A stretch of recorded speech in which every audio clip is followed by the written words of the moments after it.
Bom dia! Mais de 100 mil toneladas de canudos descartáveis são despejados nos oceanos todos os anos. Por ser um produto não biodegradável, esses plásticos demoram cerca de 200 anos para se decomporem na natureza. Toda essa poluição é responsável pela degradação do meio ambiente e pela morte de diversos animais. E para falar sobre esse assunto, está aqui em nossos estúdios a bióloga e professora da Universidade Presbiteriana Mackenzie, Paola Dall'Oco. Bom dia, Paola. Bom dia, Thaisa. Nós já sabemos que esses produtos são derivados de petróleo, polipropileno e poliestireno. E quais os impactos causados por esses materiais? Pois é, a gente agora ficou na onda, né, o canudinho. Mas se a gente for parar para pensar, a gente usa esse tal desse polipropileno, polietileno em várias coisas. Então, vários dos nossos produtos acabam tendo o plástico. O plástico foi uma revolução. Sim, você vai ver na sua casa, várias coisas que você tem, a gente tem alguma coisa composta de plástico. Então, ele é muito interessante. O problema dele, como você falou, ele demora muito tempo para se decompor. Então, a gente for pensar, o primeiro plástico produzido ainda está aí no ambiente. Se ele não foi encaminhado para a reciclagem, né, que seria o destino final dele, ele continua no ambiente. Então ele fica muito tempo, então ele é uma partícula grande, ele fica pequeno, ele enrosca em animais, os animais acabam ingerindo ou ficam presos no próprio plástico. Então é bem ruim para a natureza. E além de causar esses problemas para os animais marinhos, quais são os outros impactos do plástico na sociedade, no meio ambiente, na natureza? Pois é, na sociedade eu acho que foi revolucionário mesmo, né? Tem coisa, a gente pega o copinho, não usa mais, né? 10 segundos que a gente usou, 1 minuto, é tudo muito rápido, né? A nossa sociedade é rápida, quer respostas rápidas. Então, acho que acabar com o plástico, não vejo isso, né, como possível de acontecer. Então, qualquer coisa que a gente vá fazer, mexer com essa coisa de ter ou não o plástico, vai ter um impacto enorme, não só na sociedade, na parte econômica, porque o plástico é muito barato. Produzir coisas de plástico é muito barato. Então é difícil substituir por outra. E ecológico, né? Então a gente vai diminuir, a gente para de produzir, a gente teria menos descarte desse tipo de produto. E sobre, você acha que essas questões de exclusão social, desigualdade, piora o problema da reciclagem do plástico? Piora. Por um lado, a gente sabe o quê? Que pessoas que estão em situação de rua, muitas vezes participam de cooperativas que fazem reciclagem do plástico, elas seriam um meio até de inserção, né? Por ele ser barato, a maior parte das coisas que a gente tem de uso rápido é plástico. Então, para eu tentar inserir a comunidade, né, a sociedade, para ter esse uso. Tirar o plástico, eu vou aumentar o preço, vai ter gente que não vai ter acesso. Esse é um problema. As pessoas, né, em situação de vulnerabilidade numa cooperativa é interessantíssimo. Sim, eu consigo gerar renda, gero conhecimento para essas pessoas, consigo reinserir elas na sociedade. Então eu acho que o impacto dele pode ser positivo e pode ser bem negativo também. E quais são as alternativas para o uso do canudo plástico? Pois é, o canudo de plástico a gente pode usar o canudo de bambu, canudo de metal, canudo de vidro. Então tem vários tipos. Podemos usar de canudo de papel, né? Se eu não teria como reutilizá-lo. De papel você usa, papel também é um resíduo? É. Mas ele é mais fácil de biodegradar, né? Ele se desfaz na natureza com maior facilidade. Então tem vários. O que eu acho mais interessante é não usar. Não, né? Se a gente for pensar, 90% das vezes que a gente usa o canudinho, não era realmente necessário, se a gente for parar para pensar. Então, acho que fica o não uso. Alguns comércios já aderiram ao não uso de canudos plásticos descartáveis. Nossa equipe de reportagem foi conhecer um dos locais para saber como as pessoas se adaptam a essa nova realidade. Eles estão nos bares, lanchonetes, padarias e restaurantes. Todos os dias, cerca de 1 bilhão de canudos plásticos são usados e descartados no mundo. Uma parte disso chega aos oceanos e causa danos irreversíveis ao ecossistema marinho. Em 2015, foi divulgado um vídeo em que biólogos retiram um canudo de plástico de dentro da narina de uma tartaruga marinha, na Costa Rica. O vídeo repercutiu todo o mundo e se tornou um símbolo da campanha contra o uso de canudos não biodegradáveis.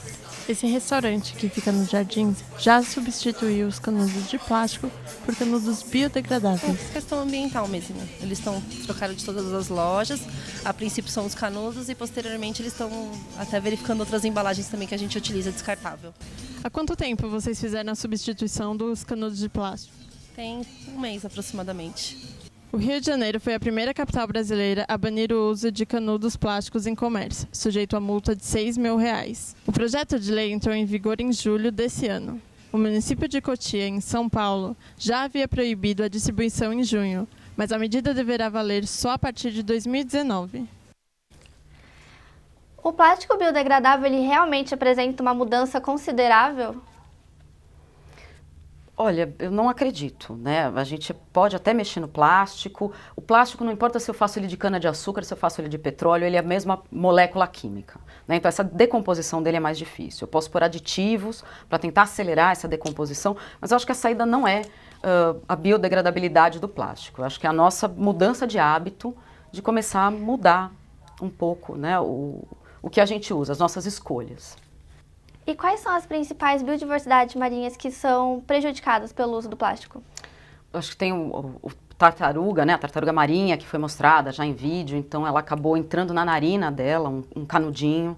Não é esse o maior problema, tá? Então, a gente tem aqueles packs de refrigerante que, né, seguram os refrigerantes, cerveja, isso enrosca no pescoço dos animais. Tem muito animal que a gente encontra, ele praticamente não consegue, ele cresce em cima, em volta daquilo. Então é bem complicado. Eles ingerem e aquilo fica preso dentro do estômago. Então, pedacinho de sacola, copinho, eles acabam, na hora de comer, eles ingerem isso preenche o estômago deles e eles não sentem mais fome. Então, eles morrem de inanição. Então, isso é muito complicado. E quais os principais impactos para a cadeia alimentar oceânica? Isso a Paola irá responder no próximo bloco. O Papo.com volta em instantes.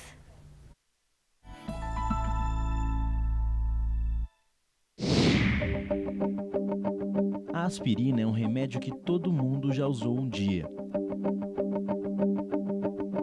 Mas você sabe de onde surgiu a aspirina? Da casca de uma planta. Isso mesmo, a aspirina é produzida a partir da casca do salgueiro. E não é só aspirina não. Muitos remédios têm ingredientes da natureza. Outros são criados a partir de pesquisas de moléculas e do uso calculado de substâncias químicas. Pois é, para fazer um remédio é preciso muita pesquisa e um profundo conhecimento científico. Um trabalho complexo e fascinante.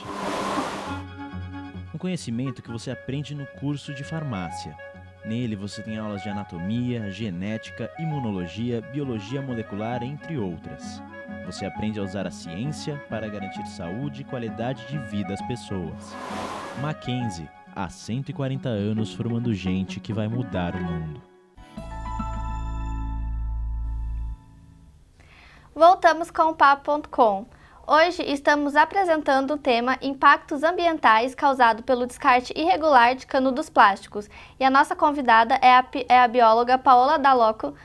Paola, qual o impacto que isso tem na cadeia alimentar oceânica? A cadeia alimentar é complicado, né? Vou pensar lá da plantinha, né, que começou, que algum peixinho se alimentou dela e vai passando. Esse plástico acaba sendo, tá no meio dessa brincadeira toda. Um outro problema do plástico não é só a presença dele, exclusivamente, né, de entupir alguma coisa. Ele absorve, então ele tem afinidade por várias substâncias que não são legais pra gente. DDT, a gente fala, mas não usa mais, mas ainda está no meio ambiente, várias outras substâncias tóxicas. Ele gruda naquilo, o animal ingere, isso vai para o tecido gorduroso do animal, e depois quem é o elo da nossa cadeia alimentar, o final? Somos nós. Né? Muitas vezes a gente vai comer o peixe, né? Então isso daí acaba vindo para a gente. Então a gente acaba consumindo vários produtos tóxicos que estão dentro, já incorporados no corpo dos animais. E quais são as principais consequências da gente ingerir esse plástico na nossa saúde? Pois é, então, o DDT tem substâncias cancerígenas, hormônios, né, que podem fazer mal e acabam conflitando com os nossos hormônios produzidos naturalmente. Então é bem ruim mesmo. E além dos oceanos, os rios também estão tendo problema de poluição com esse material? Sem dúvida. Se a gente for parar para pensar, a maioria dos canudos, dos plásticos, enfim, eu não vou me limitar ao canudo, tá? Porque eu acho que o problema é muito maior. O canudo é um chamariz para a gente tratar desse problema. Geralmente ele cai o quê? Na hora de carregar isso, então eu joguei meio no lixinho, legal, certinho, foi para o caminhão, foi para o lixeiro, ele tem que ir para o aterro sanitário ou ele deveria ir para uma cooperativa, caso eu tenha feito a coleta seletiva. Então, eu destinei ele para um lugar legal. Ele cai, ele se perde no meio do caminho. Às vezes, o próprio aterro sanitário acontece alguma coisa, isso vai parar num rio. Geralmente o que chega no oceano vem via rio. Então a gente tem uma poluição também de plástico muito grande nos rios. É que o oceano é o depósito final, né? O rio é corrente, a gente acaba não percebendo tanto. Mas, infelizmente, ele também é ameaçado com... Isso tudo, toda essa poluição do plástico, tudo colabora com o efeito estufa? Colabora. Quanto mais plástico a gente produz, né, mais gás carbônico a gente está produzindo, porque as indústrias, né, precisam disso, então a gente aumenta o efeito estufa. Não usar seria a melhor coisa, reutilizar também seria a melhor coisa, né, para fazer. A gente pode reutilizar, a gente pode reciclar, seria legal. Em termos financeiros também ia ser muito legal. A gente está falando de 6 bilhões de reais por ano no Brasil. Se a gente conseguisse destinar os nossos plásticos para reciclagem, é muito dinheiro. E o que é essa logística reversa em que fala na Política Nacional de Resíduos Sólidos? Pois é, a gente achou que a Política Nacional de Resíduos Sólidos ia ser um grande, né, feito. Infelizmente é muito difícil dela entrar, realmente funcionar, né? Ela é muito boa na escrita, na prática é um pouco difícil. Logística reversa seria o quê? Eu vendo para você um produto e eu garanto o retorno desse produto. Eu tenho que dar um meio para você poder me devolver e eu destinar ele para o local correto. Então, se eu vou reutilizar, se eu vou reciclar, se eu vou separar algumas matérias-primas. Então, isso seria a logística reversa. Então, eu te vendi uma câmera. Eu preciso te dar um jeito de você me devolver a câmera e você não jogar isso no lixo. Até porque a câmera agora virou lixo eletrônico. Está cheio de substâncias cádmio, que são super nocivas para o meio ambiente, para a gente também. Então, seria a viabilidade de voltar para o lugar certo o resíduo produzido. E essa dificuldade em aplicar a logística reversa tem a ver com o fabricante ou mais a ver com o consumidor? Pois é, acho que os dois. Né? A gente ainda não tem a tradição de fazer a coleta seletiva. Você faz coleta seletiva na sua casa? Faço. Você separa? Ótimo.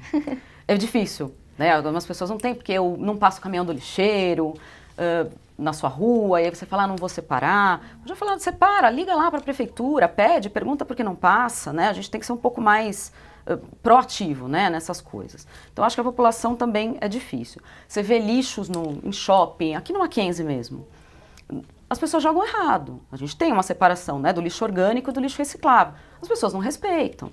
Então, isso é complicado. Eu acabo contaminando o lixo que iria para ser reciclado, ele é contaminado, ele não vai ser mais reciclado, ele vai ter que ser descartado novamente, né?